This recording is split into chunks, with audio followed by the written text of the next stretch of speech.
அச்சையும் அவருடைய தீர்மானத்தின்படி அழைக்கப்பட்டவர்களாய் தேவனிடத்தில் அன்பு கூறுகிறவர்களுக்கு சகலமும் நன்மைக்குவாக நடக்கிறது என்று அறிந்திருக்கிறோம். 10ஆம் தேதி 20ஆம் தேதி ஒரு சென்டென்ஸ் அதிகமாக சொல்லுவாங்க. Everybody wants to go to heaven but nobody wants to die அப்படிம்பாங்க. எல்லாருக்கும் பரலோகம்னு ஆசை, யாருக்கும் சாகணும்னு ஆசை. ஓசனா சொல்றாரு. ஓசனா பயன்படுத்துவது கிடையாது.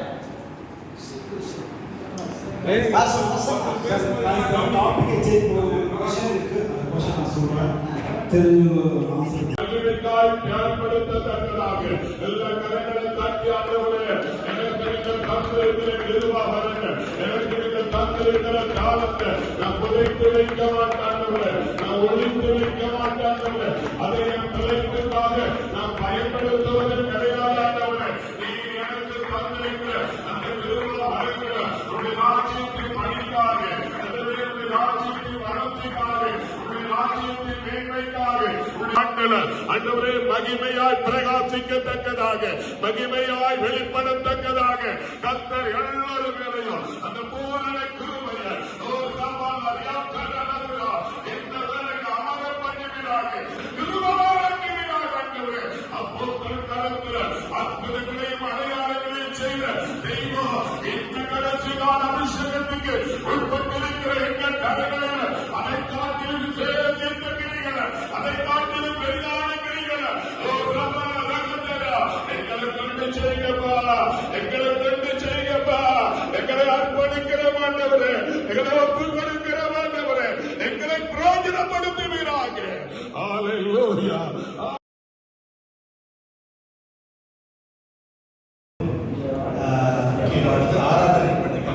பேசவிருக்கிறோம். முதலாவதாக சபை வளர்ச்சிக்கு பெரிதும் முக்கியமாக இருப்பது ஆராதனை என்பதான ஆராதனை உபதேசம். ஆமா, திருப்பு வந்து இதை நீதிபதியாக ஜோயல் அவர்களை, செல்வரையா அவர்களை நீதிபதிகளாக நடுவராக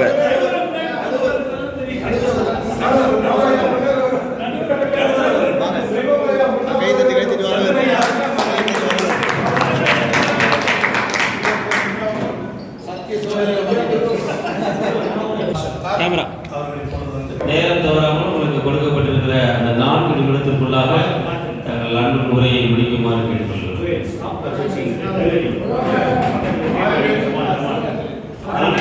மேலே போகும் பொழுது உங்களுக்கு அபாய ஒளி முடிக்கும்.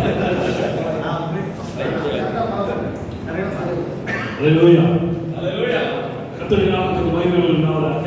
இந்த நல்ல வாய்ப்பை எனக்கு நல்கியதான என்னுடைய ஆர்டிஓ ஊழியருக்கு நான் மிகவும் நன்றி இருக்கிறேன். எனக்கு திடீர்னு ஒரு தலைப்பு கொடுத்து என்ன பேச தெரியல, ஆனால் எனக்கு கொடுத்த வாய்ப்புக்காக நன்றி செலுத்துகிறேன். இதுக்கே ஒரு நிமிஷம் சரியா போச்சு.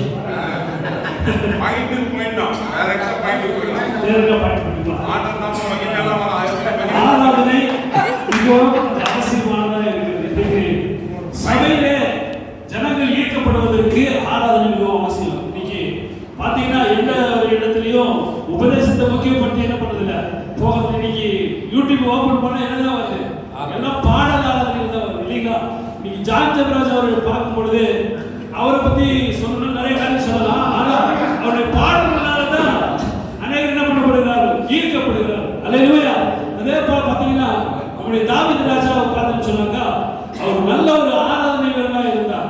அவர் ஆராதனை வீரனாக இருந்தபடினால தான் அநேக ஆராதனை வீரர்களை அவர் என்ன செய்திருந்தார், உருவாக்கி வைத்திருந்தார். அநேக பாடல்களை அவர் இயற்றி வைத்திருந்தார்.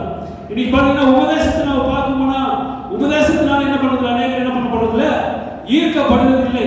இன்னைக்கு பாத்தீங்கன்னா தேவனுடைய பிரசன்னத்தை அனுபவிப்பது என்பது ஆராதனையில தான் நடக்குது, தவிர உபதேசத்துல நடக்கிறது இல்லைங்க. அதனால உபதேசம் வந்து நல்லதுதான், ஆனாலும் அதை காட்டிலும் எங்களுக்கு ஆராதனையில தான் என்ன உண்டு, மகிழ்ச்சி உண்டு. ஆராதனையில போகும் பொழுது ஆடி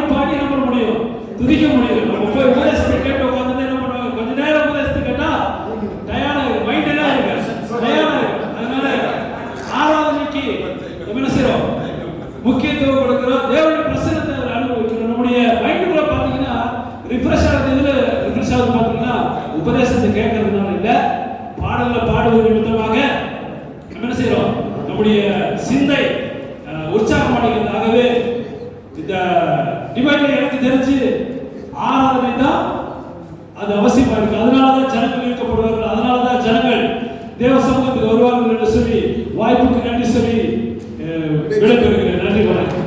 அவன் கடந்த வளர்த்த வருஷம் அருமையாக பேசினார் ஊழியர். ஈர்ப்பு, ஒரு அட்ராக்ஷன், ஆராதனையில அட்ராக்ஷன் இருக்கு அப்படின்னு பேசியிருக்கார். அவருக்கு எதிராக வாதிட்டபடியாக மாஸ்டர் யூதா அவர்களை அழைக்கிறோம். அவர் வந்து அட்ராக்ஷன் தான் அவங்களுக்கு எங்கள் உபதேசம் தான் தெரியுது, அதன் மூலமாக ஆண்டவருக்கு பெரிய காரியத்தை செய்ய முடியும்னு சொல்லி வரதை பார்த்தா இருந்தது. ஓகே, இப்போ நேரம் அவருக்கானது. மழையானது இளம் பயிரின் மேல் பொழிவது போல என் ஆராதனை பொழியும். சரியா தப்பா? தப்பு. ஏன் அப்படின்னா உபதேசம் பொழியும். பனித்துளிகளின் மேல் இறங்குவது போல என் வசனம் இறங்கும். ஒரு மனுஷன் ஆராதனையில மனம் திரும்புறான் அப்படின்னா வாய்ப்பே கிடையாது. களியாட்டுகளும் இது ஒரு என்டர்டெயின்மெண்ட் தான். அதாவது எகிப்தில் இருக்கிற ஜனங்களை குட்டப்பட்டவர்களாகி அப்படின்னு சொல்லி பார்க்கிறோம். அதாவது நீங்க அப்போஸ்தலர் நடவடிக்கைகளை வாசித்தீங்கன்னு சொன்னா சபை சிதறடிக்கப்படுகிறது. சிதறி போனவர்கள் எங்கும் திரிந்து சுவிசேஷ வசனத்தை உபதேசித்தார்கள் என்று சொல்லி பார்க்கிறோம். உபதேசம் இல்லை என்று சொன்னால் இன்றைக்கு கிறிஸ்தவம் என்று சொன்னால் இன்றைக்கு ஆராதனைகளினாலதான் இன்றைக்கு நிறைய பேர் வந்து சபையில வந்து மக்கள் கூட்டமே கிடையாதுங்க. ஆனா உபதேசம் பண்ணுகிறவர்கள் இல்லாததுனாலதான் இன்றைக்கு மக்கள் சுவிசேஷம் அறிவிக்கப்படாமல் இருக்கிறது. ஆகவே உபதேசம் உபதேசம் உபதேசம் என்பதை வலியுறுத்தி கூறுகிறேன். கத்திரிக்கை வகிக்கிறேன்.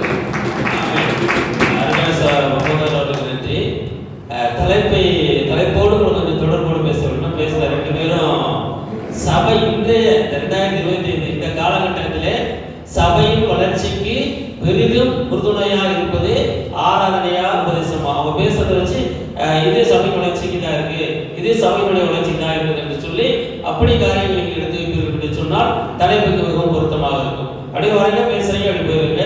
அப்படி இல்லாத சபையின் வளர்ச்சிக்கு இது, சபையின் வளர்ச்சிக்கு இது அப்படின்னு சொல்லி ரெண்டு பேரும் அந்த தலைப்போடு கூட பொருந்தி பேசுமாறு அன்போடு கேட்டுக்கொள்கிறேன். அடுத்து ஆராதனை என்ற தலைப்பில் பேசுவதற்கு பாஸ்டர் கெல்கி from காம்பூர்.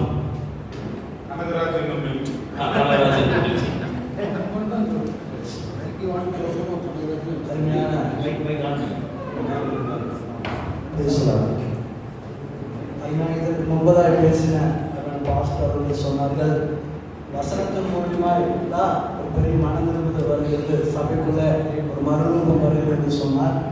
அதுபோல் அது ஒரு பகுதியாக இருந்தாலும் கூட அந்த மனம் திரும்புதலுடைய சுவை, அதனுடைய கனி எங்க இருக்கிறது சொன்னால் அந்த ஆராதனை தான் அது இழுத்து கொண்டு போய் அவருக்கு அடுத்த நிலைக்கு கொண்டு வருகிறது. நிறைய நாட்களில் நீங்க எங்க போய் கேட்டாலும் ஒரு புதுசாக வர கேட்கிற அவர் நல்லா ஆராதனை நடத்துவாருங்களா அப்படிங்கிறத கேட்கிறாங்க. அவர் நல்லா ஒரு வேதத்தில் சொல்லப்படுகிறது, கர்த்தருடைய பிரசன்னத்திலே பர்வதங்கள் மெழுகுபோல் உருகும். அப்ப ஆராதனைக்கு அவ்வளோ ஒரு வல்லமை இருக்கிறது. திருச்சபையானது அடுத்த ஒரு மறுரூபத்தை தனிப்பட்ட மனிதன் மறுரூபம் ஆகணும் என்று சொல்லும் பொழுது இந்த ஆராதனை தான் கொண்டு போகிறது. யோவான் சுவிசேஷத்தில் அழகா சொல்றார் 4ஆம் அதிகாரத்தில், கர்த்தரை ஆவியோடும் உண்மையோடும் ஆராதிக்க வேண்டும். மனம் திரும்பினால் மட்டும் போதாது, அந்த உண்மையோடு கூட அவர்கள் ஆராதிக்க வேண்டும். அந்த தெய்வீக பிரசனத்தை அன்றைக்கு ஆதி மனிதனாகி ஆதாரம் பார்த்தீங்கன்னா அவர்கள் ஏதேனும் தோட்டத்தில் இருந்த பொழுது பகலிலே குளிர்ச்சியான வேளையிலே அவரோடு உலாவினார். தேவனாய் கர்த்தருடைய சத்தத்தை அவர் கேட்டார்கள்.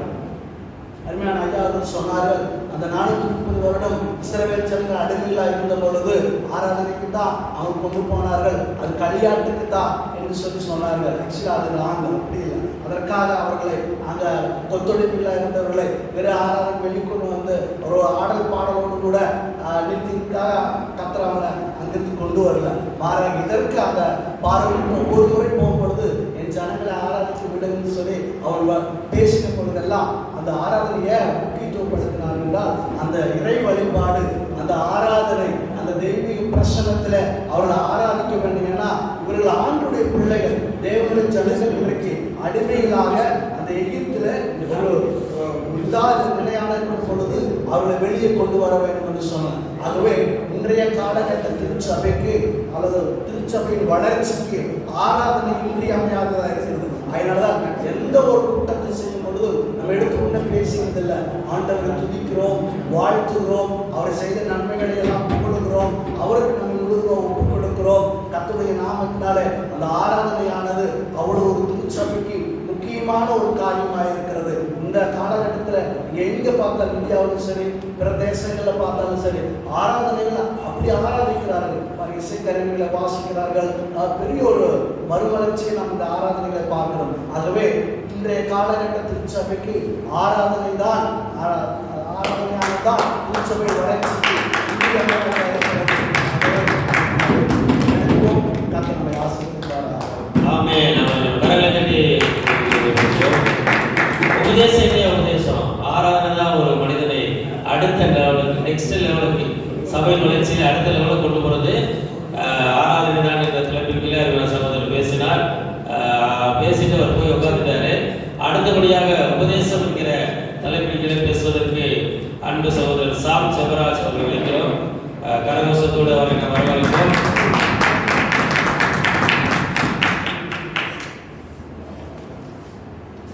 அன்பு நடுவர்களே, இந்த காலத்தில் உபதேசத்தை கேட்டு, சரியான உபதேசத்தை கேட்டு நல்ல ஒரு தீர்ப்பை வழங்கும்படி உட்கார்ந்திருக்கிறவர்களை வாழ்த்தி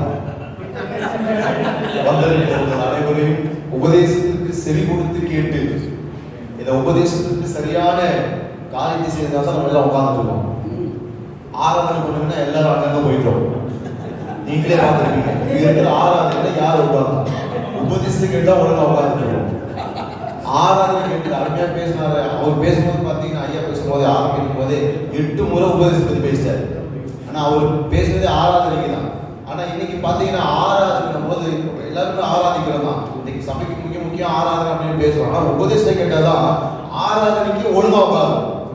இதை புரிஞ்சுக்கணும் நம்ம. அப்போதான் ஒழுங்கா சபையும் வளரும், சபையுடைய வளர்ச்சியும் இருக்கும் என்று சொல்லி நடுவர்களுக்கு நான் சொல்லுகிறேன். இயேசு ஒரு காலம் ஒரு நாளும் ஆராதிச்ச பிறகு எங்க உபதேசம் பண்ண மாதிரி பைபிள்ல சொல்லப்படல. உபதேசம் தான் மிக முக்கியம். உபதேசத்தை கேளுங்க அப்படின்னாரு. உபதேசத்தை கேட்டு எல்லாரும் ஆண் வாய் கொடுத்துள்ள மாதிரி பார்த்து உட்காந்துருந்தாங்க. அதனால உபதேசம் தான் மிக முக்கியம். உபதேசத்தை சொன்னா நம்முடைய சரியான முறைப்படி கரெக்டா நம்ம சொல்லுகிற விதத்துல நம்ம ஆராதனை அப்படின்னு சொல்லல, உபதேசத்தை சரியா நம்ம பேசினாதான் அந்த உபதேசத்தை கேட்டு நம்ம சரியா உட்கார்ந்து இருக்க முடியும். இங்க நான் கொஞ்சம் கவனிக்க முடியாதுன்னு சொல்றேன். ஆராதனை நம்ம எல்லாம் பேசலாம். ஆராதனை சொல்லி 2-4ல அவர் 3-4 சொன்னாரு. 3-4 அவர் போட்டோடனே அந்த மீட்டிங் எங்க போயிடுச்சு. அவர் ஆராதனைக்கு பாட்டே போடல. இப்போ மீட்டிங்க்கு கூட பாத்தீங்கன்னா டைமிங் இல்லைன்னா ஆராதனை வராது. ஆனா உபதேசம் எதுவுமே இல்லாமே வரும். கத்துடைய வார்த்தை தான் எல்லாரும் கையெழுத்துங்க. அப்பதான் நடுவில் பாட்டு போடுவார். இன்னைக்கு சபைக்கு மிக முக்கியமான தேவை இந்த உபதேசம் தான். அதுவே தான் இயேசு நமக்கு உபதேசத்தை என்ன பண்ணியிருக்கிறார், செய்து போயிருக்கிறார், உபதேசத்தை கற்றுக் கொடுத்திருக்கிறார். உபதேசத்தின்படி நடந்தாதான் அருமையான சொன்னது போல, ஐயா சொன்னது போல மனம் மாறும். உபதேசத்தை கேட்டதான் மனம் மாறும். நம்ம ஆராதனை கேட்டா நிச்சயமா மனம் மாற மாட்டாங்க. அவர் சொன்னது போல ஜான்சபராஜ் மாதிரி நிறைய விஷயங்கள் நடக்கும். ஆனா பாடல்கள் உதவி செய்யல. அந்த உபதேசம் பாடல்கள் வரிகள்லாம் நிறைய காரியத்தை பேசுகிறது. அது உபதேசம் பேசும், உபதேசம் அற்புதங்களை செய்யும்.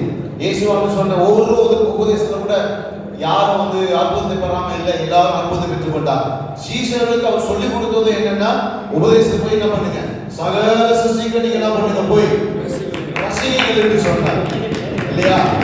சும்மா நான் சொல்றேன், எல்லாரும் போய் பிரசங்கிக்க சொன்னார். ஆகவே என்ன பண்ண, சீஷர்கள் போய் எல்லாருக்கும் பிரசங்கிக்க தொடங்கினார். இப்ப பேச சொன்னா எல்லாருமே என்ன பண்ணிருக்கலாம், உபதேசம் தான் பேச முடியுமே தவிர ஆராதனை நின்று பாருங்களேன், நம்ம இருக்கிற பாதிகள் இருந்து வெளியே போயிடுவோம். இதுதான் உண்மை ஃபேக்ட். நம்ம எழுந்து நின்று கொஞ்ச நேரம் ஆராதிப்போம் சொல்லும்போது நான் கூட பாத்ரூமுக்கு 4 முறை போயிட்டேன். அது வருதோ இல்லையோ 3 முறையாவது போய் நம்ம பாத்ரூமுக்கு தலையை சிக்கி மாறிட்டு அப்புறம் தண்ணி போட்டு தொடச்சு வந்துட்டோம். இப்படிதான் நடக்கும் ஆராதனை. ஆனா உபதேசம் பண்ணுறது கர்த்தருடைய வார்த்தை கொஞ்சம் கேட்கணும், அதில் நன்மை இருக்கும், அற்புதம் நடக்குன்றத ஆணித்தரமாய் சொல்லி நடுவர் கொஞ்சம் கூட மாற்றி சொல்லாம உபதேசமா என்று சொல்லி கருத்து சொல்லப்படி அவர்களை நன்றி வணக்கம்.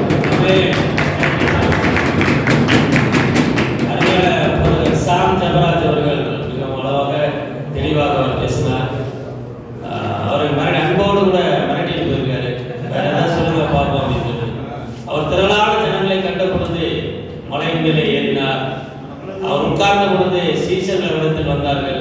அடுத்த வசனம் சொல்லுது, அவர் வாயை திறந்து அவர் இதற்கு உபதேசித்து சொன்னது என்னவென்றால், அது கீழே அந்த 3 அதிகாரம் அப்படியே உபதேசமாக போகிறது. எல்லா இடத்துலையுமே வேதத்தில் எல்லாருமே தெரியும் உபதேசம் தான் முக்கியம் சொல்லி, இருந்தாலும் எங்களுக்கு ஒரு தலைப்பு கொடுத்துட்டாங்க. அடுத்து நான் வந்து பேச வரோம், ஆராதனை தான் முக்கியம் என்று சொல்லி அன்பு போதகர் விக்டர் தாசன் அவர்கள் அழைக்கிறோம். பலத்த கரகோஷத்தோடு ஐயாவுக்கு 4 நிமிஷம் தான். ஐயா வாட்சில் பார்க்க மாட்டாரு. பொதுவாக மைக் ஆஃப் பண்ணப்படும்.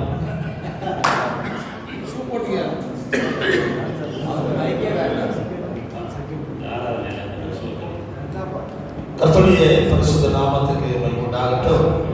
இக்காலத்திலே சபை வளர்ச்சிக்கு ஆராதனை முக்கியமா, உபதேசம் முக்கியமா என்று சொல்லி நாம் பார்த்து கொண்டு வருகிறோம். நாளிலிருந்து எபிரேயர் ஒரு வார்த்தை நான் பார்க்கிறேன். எபிரேயர் 12ஆம் அதிகாரம் 28ஆம் வசனம், ஆதலால் அசைவில்லாத ராஜ்யத்தை பெறுகிறவர்களாகிய நாம் பயத்தோடும் பக்தியோடும் தேவனுக்கு பிரியமாய் ஆராதனை செய்யும்படி கிருபையை பற்றி கொள்ள கடவோம் என்று சொல்லி அப்போஸ்தலன் பவுல் சொல்லுகிறார். எனக்கு முன்பதாக பேசின போதகர் அவர்கள் சொன்னார்கள், எனக்கு அன்பான நடுவர் அவர்களே, இயேசு சாமி உபதேசம் பண்ணார் சொன்னார். ஓகே, அப்ப அந்த நாள்ல ஆராதனை இல்லைன்னு சொன்னார். அந்த நாள்ல ஆராதனை வீரர்கள் இல்லை, அதனால தான் இயேசு சாமி உபதேசம் பண்ணார். இயேசு சாமியை ஆராதனை செய்வதற்கு ஆராதனை வீரர்கள் உருவாக்கி இருந்தால் முதல்ல ஆராதனை பண்ண பார்த்தா இயேசு சாமி பேசியிருப்பார் என்று ஆணித்தரமா நான் சொல்லுகிறேன். எனக்கு அன்பாகல பட்டிமன்றத்துக்கு ஆராதனை தான் முக்கியம், உபதேசம் தான் முக்கியம் சொல்லி பேசலாமே தவிர, ஆனா சபை வளர்ச்சிக்கு ஆராதனை முக்கியம், உபதேசம் முக்கியம் என்று சபை வளர்ச்சி இல்லை. அதுதான் யோவான் சுவிசேஷத்துக்கு வார்த்தை.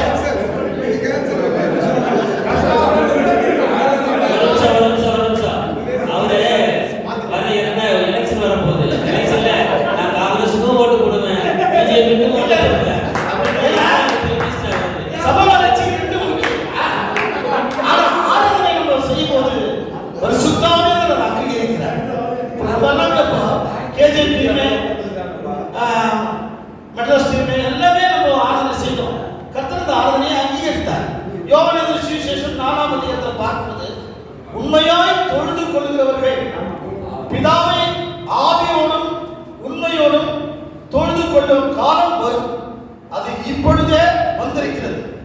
தம்மை தொழுது கொள்கிறவர்கள் இப்படிப்பட்டவர்களாய் இருக்கும்படி பிதாவானவர் விரும்புகிறார். இதுதான் இக்காலத்துடைய ஆராதனைக்கு பிதாவே விரும்புகிறார். கர்த்தர் தமது வார்த்தையை ஆசீர்வதிப்பார். அருமையான பிரசங்கத்தை நம்ம இப்ப கேட்டோம். அவர் சொல்ற யோவான் 4ஆம் அதிகாரத்தில் நடந்த கடைசி அந்த 2 வசனத்தை சொன்னாரு. அதுக்கு மேல அவர் போய் யாக்கோபுடைய கிணறுகளிலே அமர்ந்தது முதற்கொண்டு அந்த சமாரிய ஸ்திரீ வராங்க. அந்த கான்வர்சேஷன் ரொம்ப பெருசு, ஒரு 27 வசனங்கள் அதை குறித்து இருக்கிறது. அது ஃபுல்லா ஆண்டவர் உபதேசம் தான் சொன்னாரு. அதோட எண்டை நீங்க பாத்தீங்கன்னு சொன்னா அந்த ஜனங்கள் வந்து சொல்றாங்க, நீ சொன்னதுனால அல்ல, அவருடைய உபதேசத்தை நாங்கள் கேட்டதினாலே விசுவாசித்தோம் என்று சொல்லி அது முழு உறவு செய்யப்பட்டு அந்த கான்வர்சேஷன் அந்த ஆராதனை இல்லை என்பதை அருமையான சகோதரர் அவர்களுக்கு தெரியப்படுத்த விரும்புகிறோம். அடுத்தபடியாக டீம் லீடர்ஸ் வராங்க. உபதேசம் என்ற தலைமையில் பேசுவதற்கு அன்பு போதகர் ஸ்டீபன் பால் அவர்களை அன்போடு அழைக்கிறோம்.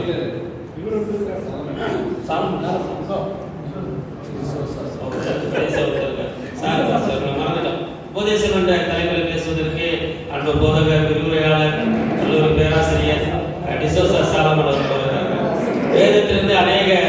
வசனங்களை மேற்கோள் காட்டுவார் என்று சொல்லி பார்க்கிறோம்.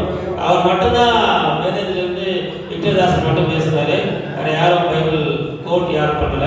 இவரிடத்திலிருந்து அதிகமாக நாம் எதிர்பார்க்கலாம். உங்கள் நேரம் இப்பொழுது. ஆண்டவருடைய பரிசுத்த நாமத்திற்கு விசேஷமா அருமையான சபை வளர்ச்சிக்காக ஆராதனையா தேவனுடைய உபதேசமா மிக முக்கியமானது சொல்லி பட்டிமன்றம் நடந்துட்டு இருக்குது. ஆனால் நம்ம பேசுறதுனா நிறைய இருக்குது. என்ன பண்றது, இப்போ பேசுற ஒவ்வொரு வார்த்தைகளையும் கேட்கும்போது சிரிப்பு தான் வருது. ஆராதனை ஆண்டவருடைய இருதயத்தை சபையில சேர்க்கப்படுகிறார்களா, அதுக்கு காரணம் தேவனுடைய உபதேசங்கள் தான். இன்னைக்கு அருமையான மாஸ்டர் ஜோயல் அவங்க 5ஆம் அதிகாரம் 6ஆம் அதிகாரம் 7ஆம் அதிகாரம் மத்திய சுவிசேஷத்தை கோடிட்டு காண்பிச்சுட்டாங்க. அதுல அநேக உபதேசங்கள் இருக்கிறது. அந்த உபதேசங்களை கேட்டு அநேக ஜனங்கள் இயேசு கிட்ட சூழ்ந்து இருந்ததை பைபிள்ல சொல்லப்பட்டிருக்கிறது. அந்த மலை பிரசங்கம், அந்த உபதேசத்தினுடைய வார்த்தை தான் அநேக ஜனங்களை இன்ன வரைக்கும் இழுத்துட்டு இருக்கிறது. பெரிய பெரிய அரசியல் தலைவர்கள், பெரிய பெரிய மேதைகள் எல்லாம் நீங்க ரகசிய கிறிஸ்தவங்களா வாழ்ந்து கொண்டு இருக்கிறாங்க பூமியில. சபையில கூட அநேக ஜனங்கள் மீட்கப்பட்டு சபைக்குள்ள இருக்கிறதுக்கு காரணமே இந்த உபதேசங்கள் தான். எனவே உபதேசம் மிக மிக முக்கியமானது. மத்திய 28:18-20 வரைக்கும் இயேசு சொன்னாரு, உலகங்கள் எங்கும் புறப்பட்டு போய் சகல ஜனங்களுக்கும் ஆராதனை செய்யும்படி அவளை தூண்டி விடுங்கள், அல்லது ஆராதிக்க கற்றுக் கொடுங்கள் சொல்லல. என்னுடைய உபதேசத்தை அவங்களுக்கு சொல்லுங்க, உபதேசத்தை அவங்களுக்கு சொல்லிக் கொடுக்க சொன்னார். இயேசுவிடத்துல என்ன காரியங்களை சீடர்கள் கற்றுக்கொண்டார்களோ அதே காரியங்களை போய் அவங்க உபதேசங்களை உபதேசித்தாங்க. அதுதான் எபிரேயர் 6ஆம் அதிகாரத்துல அப்போஸ்தலர்களுடைய உபதேசம், மூல உபதேசத்தை குறித்து சொல்லுகிறது. 6 காரியங்கள் சொல்லப்பட்டிருக்கிறது. மனதிருந்தலை பற்றி சொல்லுது, கைகளை வைக்கிறது குறித்து சொல்லுது, ஞானஸ்தானத்தை குறித்து சொல்லுது, நியாயத்தீர்ப்பை குறித்து சொல்லுகிறது. இது போல 6 உபதேசத்தினுடைய அடித்தளங்கள் அந்த இடத்துல ஃபவுண்டேஷன் பத்தி சொல்லுது. அதுதான் சீஷர்கள் எல்லாரும் போதிச்சாங்க. அதுதான் அப்போஸ்தலர் நடவடிக்கைகள் புத்தகத்துல நம்ம வாசிக்கிறோம். 2ஆம் அதிகாரத்துல 42ஆம் வசனம் ரொம்ப அழகா சொல்லப்பட்டிருக்கிறது. அன்னைக்கு இருந்ததான சகல ஜனங்களும் ஃபர்ஸ்ட் நம்ம சொன்னா 12 சீஷர்கள் இருந்தாங்க. அந்த 12 பேர் 70 பின்னால் ஆண்டவர் அழைத்தார் என்று சொல்லப்பட்டிருக்கிறது. அதுக்கு பின்னால பாத்தீங்கன்னா 6ஆம் அதிகாரம் யோவான்ல வரும்பொழுது ஆண்டவர் உபதேசம் கேட்டு சில பேர் போயிட்டாங்க, 70 பேர் போயிட்டாங்க. ஆனா அந்த 12 பேர்ல ஒருத்தர் காட்டி கொடுத்து போயிட்டான்னு சொல்லுது. 11 பேர் அதுக்கு முன்னால மத்தியாசை ஆண்டவர் தேர்ந்தெடுத்தாங்க. அந்த 12 பேரோட பைபிள் சொல்லுது 120 பேர் வீட்டுல கூடியிருந்த சம்பவம் நமக்கு தெரியும். 120 பேர் கூடியிருந்தாங்க, பரிசுத்தாக ஊற்றப்பட்டா. அதுக்கு பின்பதாக பைபிள்ல சொல்லுது அந்த 120 பேர் 3000 மாறினாங்க. அதுக்கு காரணம் உபதேசம் தான், கர்த்தருடைய உபதேசம் தான் காரணம். ஏன்னா பேதுரு வார்த்தையை பிரசங்கம் பண்ணிட்டு இருக்கிறார். வசனத்தை கேட்ட அத்தனை பேரும் குத்துண்டார்கள் என்று சொல்லப்பட்டிருக்கிறது. நாங்கள் என்ன செய்யணும்னு சொல்லும் போது அப்பதான் மனம் திரும்புங்க அப்படின்னு சொல்றாரு. மனம் திரும்பினாங்க. அன்னைக்கு பைபிள் சொல்லு 3000 பேர் சபையில சேர்த்துக் கொள்ளப்பட்டாங்க. அதுக்கு பின்னால 4ஆம் அதிகாரத்தில் படிக்கும் பொழுது 5000 பேர் சேர்த்துக் கொள்ளப்பட்டார்கள் சொல்லுது. அதுக்கு பின்னால பாத்தீங்கன்னா சபையானது வளர்ந்து பெறுகிறது. ஆராதனை ஜனங்களை மீட்டெடுத்து சொல்லல, கர்த்தருடைய வசனம் மேற்கொண்டது தான் பைபிள் சொல்லுது. கர்த்தருடைய வசனத்துக்குள்ள ஒரு வளம் இருக்கிறது. யாரோ ஒருத்தர் சொன்னார், எனக்கு ரொம்ப சிரிப்பா இருந்துச்சு. ஆராதனை ரொம்ப வல்லமையானது. நான் சொல்லுவேன், ஆராதனை விட தேவனுடைய வசனத்துக்கு பயன்படுது. ஏன்னா அந்த வசனத்தை எவனை இது வரைக்கும் அழிக்க முடியாது. என் ஆண்டவர் சொன்னார், வானவ பூமியை ஒழிந்து போகும், என் வாயிலிருந்து வருகிற ஒரு வார்த்தை கூட ஒழிந்தே போகாதுன்னு சொன்னார். வசனத்துக்கு ஒரு வல்லமை கொடுத்திருக்கார். வசனம் தான் தேவனாக இருக்கிறார். எனவே ஆராதனை முக்கியம் அல்ல, அதை விட மிக மிக முக்கியமானது சபை வளர்ச்சிக்கு தேவனுடைய உபதேசம்.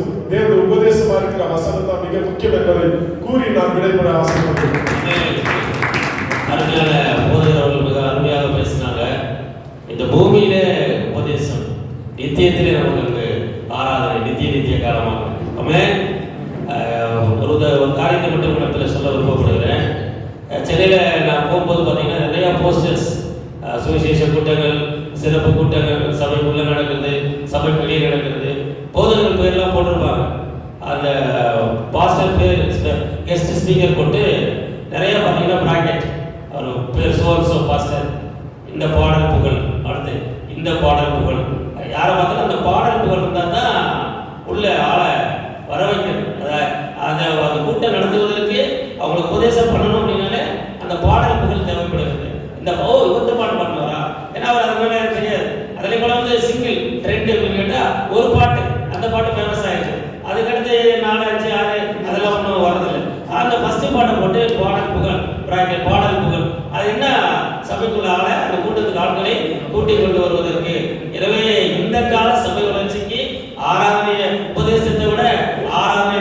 முக்கியம் என்பது பேசுவதற்காக அந்த டீம் லீடர் ஆபேல் பில்லி அவர்களை அன்போடு அழைக்கிறோம்.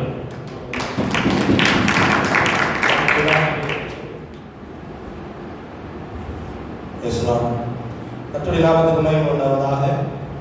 இருக்கிறதாக போதகர்களே, நடுவர்களே, ஆராதனை என்ற தலைப்பிலே நான் பேசும்படியாக வந்திருக்கிறேன். எனக்கு முன்னதாக பேசின என்னுடைய டீம் ஆராதனை குறித்து மிக சிறப்பாக பேசினார்கள். ஆராதனை நம்ம பைபிள் கூட பார்க்கும்போது என்னுடைய டீமில் ரெண்டாவது பேசும்போது கூப்பிட்டாரு. சில ஜனங்களை ஆண்டவர் அழைக்கும் போதும் மோசம் சொல்றாரு, என்னுடைய ஜனங்களை ஆராதிக்க அனுப்பு அப்படின்னு சொல்லி சொல்லது நம்ம பார்க்குறோம். இன்றைக்கும் சபை வளர்ச்சி ஒரு 40 வருஷத்துக்கு முன்னால் 30 வருஷத்துக்கு முன்னால் கோயம்புத்தூரில் பார்த்தீங்கன்னா அன்றைக்கி இருந்த ஊழியர்கள் போதகர்கள் எல்லாம் உபதேசத்தில் ஜனங்களை ரொம்ப உபதேசத்தில் அவங்க வளர்த்தினாங்க. அவங்க உபதேசத்தில் வளர்த்தினாங்க. அன்றைக்கி வந்து அவங்க நடத்தி கொடுத்த சபையுடைய எண்ணிக்கை என்னன்னு பார்த்தா ரொம்ப கம்மி, 150 பேர் 200 பேர் தான் இருப்பாங்க. விசேஷம் அன்னைக்கு கோயம்புத்தூரில் பெரிய சபையாக இருக்கக்கூடிய ஐபிஎஸ் சபையை நம்ம பார்க்குறோம். அன்னைக்கு 40 வருஷத்துக்கு முன்னால் பார்த்தீங்கன்னா ஒரு 500 பேர் கூட தான் அந்த சபையில் இருந்தாங்க. அதே போல் ட்ரினிட்டி சபை சத்யநாதங்க சபை பார்த்தீங்கன்னா அங்கே ஒரு 150 பேர் தான் இருப்பாங்க. அன்னைக்கெல்லாம் அவ்வளோதான் ஆத்மாக்கள் இருந்தாங்க.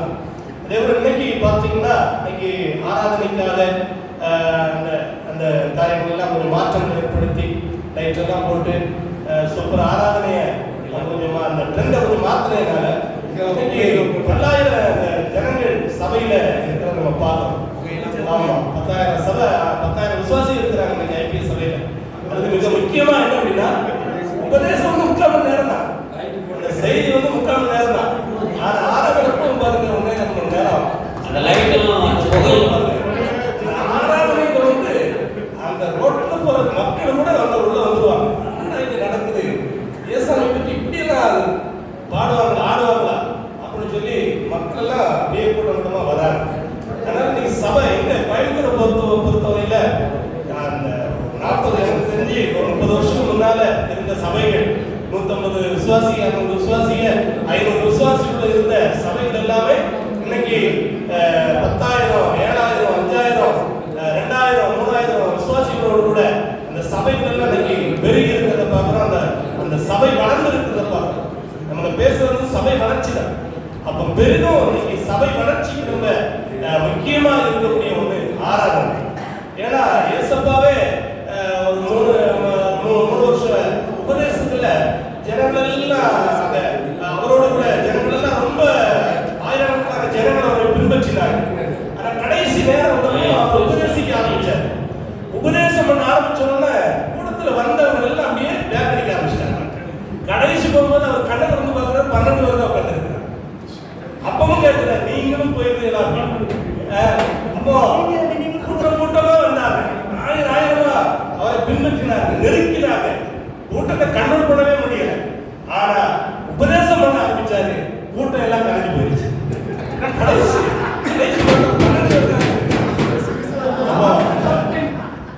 கருமையான நடுவர் நான் சொல்லுவது பவுல் சீலாவும் அவங்க சிறைச்சாலையில் அடைக்கப்பட்டிருக்கும் போது அவங்க ஆண்டவரை துதித்து பாடி ஆராதனை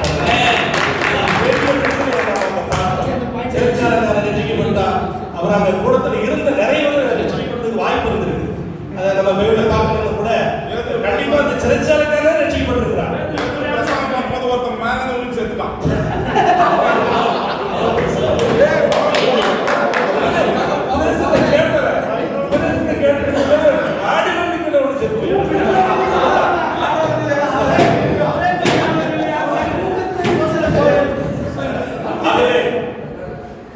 இஸ்ரவேல் ஜனங்கள் அவங்க எரிகோ கோட்டைக்கு முன்னால வரும்போது அங்க யோசேப்பு சொல்றாரு, இங்க வாயே திறக்க கூடாது, எதுவுமே பேசக்கூடாது.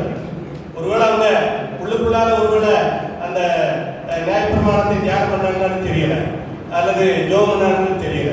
ஆனா கடைசி நேரம் வந்தப்போ யோசேப்பு சொன்னாரு, இப்ப ஆர்ப்பரிக்கு ஆராதனை பண்ணுங்க அப்படின்னாரு. ஆர்ப்பரிச்சாங்க, ஆராதனை பண்ணாங்க. அழகு காரியங்களே ஆராதனையில ஒரு மாற்றம் ஏற்பட்டு அப்படின்னா இன்னைக்கு நம்முடைய சபைகளில் நம்முடைய சபை வளரணும், நம்ம சபை பெருகணும், நம்ம சபையை 60 அடி நீளத்துக்கு இருக்க சபை 100 அடி நீளத்துக்கு மாறணும் அப்படின்னா கண்டிப்பா ஆராதனையா மாறுங்க, ஆராதிக்க ஆரம்பிங்க. கொஞ்சம் அப்படியே புகையெல்லாம் போட்டு சபை வளரணும், சபை பெருகணும். எனக்கு வாய்ப்பு கொடுத்தமைக்காக நன்றி. அவே தேங்க்யூ பாஸ்டர், தேங்க்யூ. ரொம்ப அருமையாக பேசினாரு. ஆவையா அவர்களுக்கு நன்றி. சென்னையில் மிகச்சிறந்த போதகர் பாஸ்டர் சாம்பி செல்லத்துறை. அவங்க ஆராதனைலாம் பார்த்தீங்கன்னா அவங்க கலர்ஃபுல் லைட்ஸு, அது மியூசிக்கு எல்லாம் நம்பர் 1 குவாலிட்டியாக இருக்கும். நல்ல சிங்கர். ஒரு 45 மினிட்ஸ் பார்த்தீங்கன்னா அவ்வளோ அருமையாக ஆராதனை, எல்லாரையும் ஈர்க்கக்கூடியதான ஆராதனை, மிகப்பெரியதான ஸ்தலம், 10,000 பேருக்கு மேலே விசுவாசிகள் இருக்காங்க. ஆனால் அந்த ஆராதனையெல்லாம் முடிஞ்சு அமைதியானதுக்கு அப்புறமா எழுச்சி வீட்டுக்கு வருவார். ஒரு 45 மினிட்ஸ் ஒரு மெசேஜ் கொடுப்பாரு. அந்த மெசேஜ் எல்லா இடத்துலையும் விரும்பப்படும். அதில் ஈர்க்கப்பட்டு அந்த உபதேசத்தில் நிற்கிறவங்க தான் அந்த சபையினுடைய நிரந்தரமான உறுப்பினர்கள். ஃபர்ஸ்ட் அவங்களெல்லாம் வர வைக்கிறேன், பாட்டு எல்லா இடத்துல இருக்கும், எல்லா போதர்களும் இது பண்ணுவாங்க. ஆனால் உபதேசத்தில் ஏறக்குறைய கொஞ்சம் மாற்றங்கள் இருக்கிறது. ஒரு சில பேருக்கு பிடிக்கும், ஒரு சில பேர் அதை ஆதரிக்கிறாங்க இருக்கிறாங்க. ஆனால் அந்த சத்தியத்தில் கரெக்டாக அவர் வந்து நிற்பார். அந்த சர்ச்சைக்கு போகிறவங்களுக்கு ரெகுலராக போகிறவங்களுக்கு நிறைய பேர் நம்ம ஃப்ரெண்ட்ஸு அவங்களாம் சொல்லுவாங்க, அந்த மெசேஜ் அது அப்படியே இருக்கும். மெசேஜ்னா கரெக்டாக பெர்ஃபெக்டாக என்ன இருக்கணுமோ அது இருக்கும்.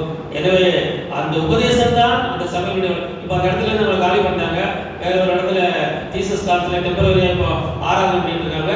அதை விட பெரிய சபையை அவர் கட்டி கொண்டு இருக்கிறார். ஆத்துமாக்கள் நாளுக்கு நாள் அதிகமாக கொண்டே இருக்கிறாங்க. அவங்கெல்லாம் இந்த இருந்து ஒரு 1/2 கிலோமீட்டர் தள்ளி சர்ச்சை வச்சு வர மாட்டாங்க. அவர் இருந்த இடத்துல இருந்து 17 கிலோமீட்டர் தள்ளி இப்போ சர்ச் இருக்கு. அங்க இருந்த கூட்டத்தை காட்டிலும் அதிகமான கூட்டம் இங்கு வருகிறது. அந்த உபதேசத்துக்காக வருகிறது. எனவே உபதேசம் தான் இன்றைய காலகட்டங்களில் சபையின் வளர்ச்சிக்கு பெரிதும் உறுதுணையாக இருக்கிறது என்கிற தலைப்பின் கீழே இறுதியாக பேச பாஸ்டர் ஸ்டீபன் பால் அவர்களை அழைக்கிறோம். பரிசுத்த நாமத்துக்கு மகிமை உண்டாகட்டும். சபை வளர்ச்சிக்கு ஒரு விசுவாசி கடைசி வரைக்கும் அவங்க வளர்ச்சி அடைய வேண்டும் என்று சொன்னால் உபதேசம் தான். அப்போஸ்தலர் புத்தகம் 2ஆம் அதிகாரத்தில் 42ஆம் வசனத்துல அவர்கள் அப்போஸ்தலருடைய உபதேசத்திலும் இன்னொரு வாக்கு இருக்கிறது. அப்போஸ்தலர் உபதேசத்திலும் அந்நியத்திலும் அப்பம் வைப்பதிலும் ஜெபம் பண்ணுவதிலும் உறுதியாக, உபதேசத்துல உறுதியாக அவர் இருந்தார். ஒரு சபை வளர்ச்சிக்கு உபதேசம் ரொம்ப நல்லது, முக்கியம். இயேசு கிறிஸ்துவிடத்துல மார்த்தாள் மரியாள் இருந்தார்கள். அந்த மரியாள் தன்னை விட்டு எடுபடாத நல்ல வந்த இந்த இயேசு பார்த்து உட்கார்ந்து ஆராதனை செய்து கொண்டிருக்கவில்லை, உபதேசத்தை கேட்டிருக்கிறார். காலகட்டத்தில் சம வளர்ச்சிக்கு உபதேசம் ரொம்ப முக்கியம். இதுதான் ஒரு விசுவாசி உறுதியாக இருக்க முடியும். கடைசி வரைக்கும் பாடல் கூட அந்த இடத்தை விட்டு போனதுக்கு அப்புறம் மறந்து போயிடும். உபதேசம் மறக்க நான் 87ல கேட்ட உபதேசம் இன்றைக்கும் என் மனசுக்கு இருக்கு. பாஸ்டர் யோவான் பைபிள் காலத்தில் பேசின பிரசங்கம் இன்னைக்கு ஞாபகம் இருக்கு. பாஸ்டர் யோவான் அவங்க கேட்டேன், அது முடியலன்னு சொன்னாங்க. அவர்கள் ஒரு பிரசங்கம் பண்ணார்கள். இந்த பிரசங்கத்தை இன்னும் நான் மறக்கல. கர்த்தர் மகிமை உண்டாகட்டும். காலேஜில் பாட்டு பாடினாங்க. அந்த டூல் கேட்க அடிக்கலாம் பார்த்துட்டு உடையிற மாதிரி பாடினாங்க. அந்த பாட்டு மறந்து போச்சு. உபதேசம் மறக்கவில்லை. சபை வளர்ச்சிக்கு உபதேசம் என்பதை நிறைவு செய்ய நன்றி. Thank you pastor. இப்பொழுது 2 பக்கத்து வாதங்களை நாம் கேட்டிருக்கிறோம். வழக்கு முடிவுக்கு வருகிறதான நேரம். தீர்ப்பு சொல்வதற்கு நீதிபதி ஐயா அவர்கள் தயாராக இருக்கிறார்கள். பக்கமாக குறிப்புகள் எல்லாம் எடுத்திருக்கிறார்கள். அந்த குறிப்புகளின் அடிப்படையிலே நீதியான ஒரு தீர்ப்பை நமக்கு வழங்குவார் என்று சொல்லி நாம் எதிர்பார்க்கிறோம். இப்பொழுது நீதிபதி அவர்கள்.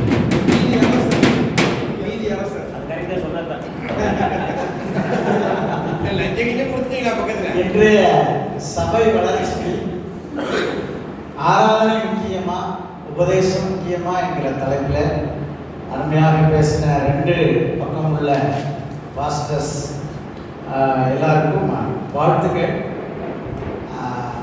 சிலர் வசனத்தை கோட் பண்ணி பேசுனீங்க, ரொம்ப நன்றி. பாஸ்டர் கார்த்திக் ஒவ்வொருவரும் ஒரு அப்படி ஹைலைட் பண்ணிட்டு நான் முடிவு பண்ணுறேன். பாஸ்டர் கார்த்திக் பாஸ்டர் சொன்னாங்க, ஆராதனை ஜனங்களை ஈர்க்கிறது அப்படின்னு சொல்லி. பாஸ்டர் பெல்கி கம்பம் அவங்க சொன்னாங்க, அவங்களும் ஆராதனை முக்கியமானது, அது நெக்ஸ்ட் லெவலுக்கு கொண்டு போகுதுன்னு சொன்னாங்க. பாஸ்டர் விக்டர் அவங்க ரெண்டையுமே பேசிட்டாங்க. அவங்க சபை எண்ணிக்கை கூடுகிறது அப்படின்னு சொல்லி பேசினாங்க, நல்லது. அதுபோல உபதேசத்தை குறித்து பேசும்போது பாஸ்டர் ஜூடா அவங்க வசனம் வந்து மனம் திரும்புதலை உண்டாக்குகிறது அப்படின்னு சொன்னாங்க. பாஸ்டர் சாம் ஜெபராஜ் அவங்க இயேசு சொல்லி கொடுத்ததே உபதேசம் தான் அப்படின்னாங்க. பாஸ்டர் டிசோசா அவங்க வசனம் தான் வல்லமை உள்ளது அப்படிங்கிறத சொன்னாங்க. பாஸ்டர் ஸ்டீவன் அவர்கள் ஆண்டவராகிய இயேசு கிறிஸ்துவும் அப்போஸ்தலர்களும் உபதேசத்தை முக்கியப்படுத்தினார்கள் என்று சொல்லி சொன்னாங்க.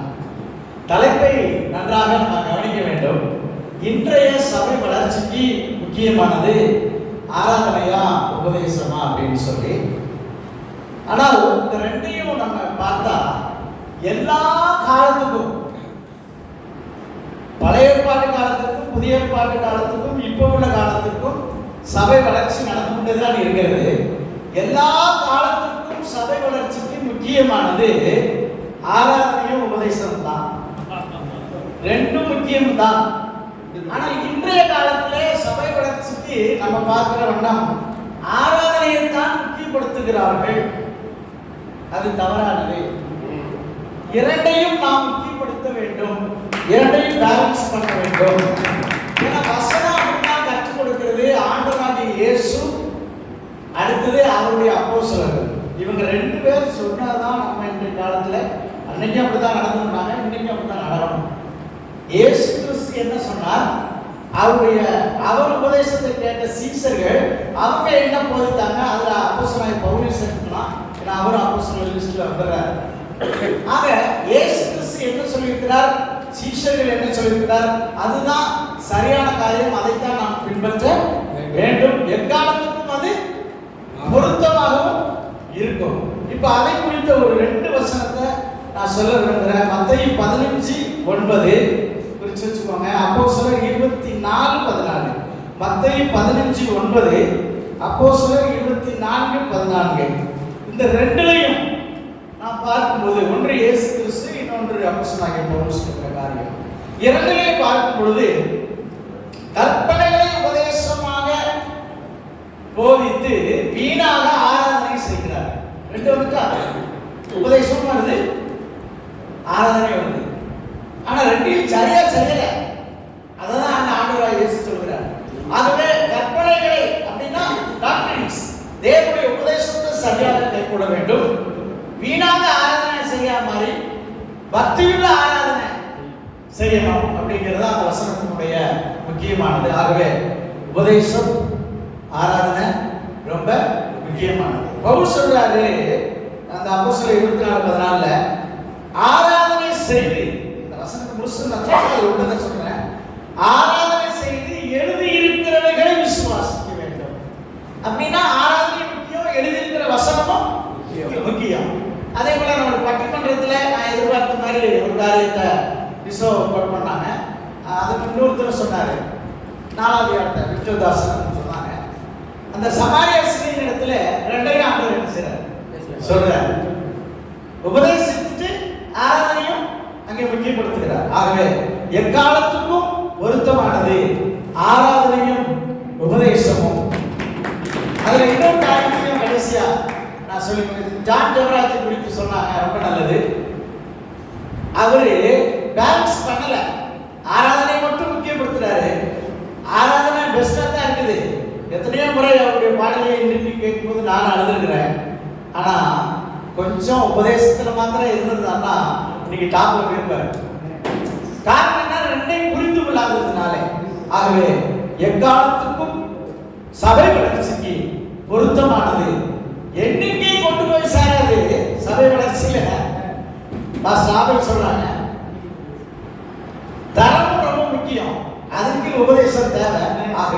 எக்காலத்துக்கும் சபை வளர்ச்சிக்கு பொருத்தமானது ஆராதனை. பக்தியுள்ள பயத்துள்ள ஆராதனையும் ஆரோக்கியமான உபதேசமும் சபை வளர்ச்சிக்கு தேவையானது என்று சொல்லி விடைபெறுகிறேன். நன்றி, வணக்கம். நல்ல திருப்புக்காக நம்ம சொல்லுவோம். தேங்க்யூ. கலந்து கொண்ட எல்லாருக்கும் ஸ்தோத்திரம். மிகவும் சிறப்பாக கொடுக்கப்பட்ட குறுகிய நேரத்தில் நீங்கள் எல்லாத்தையும் சிறப்பாக செய்து கொடுத்தீர்கள். அதற்காக நன்றி. இப்பொழுது நாம் பாஸ்டர் ஜோசப் வரலாம். Praise the Lord. Hallelujah. நல்ல ஒரு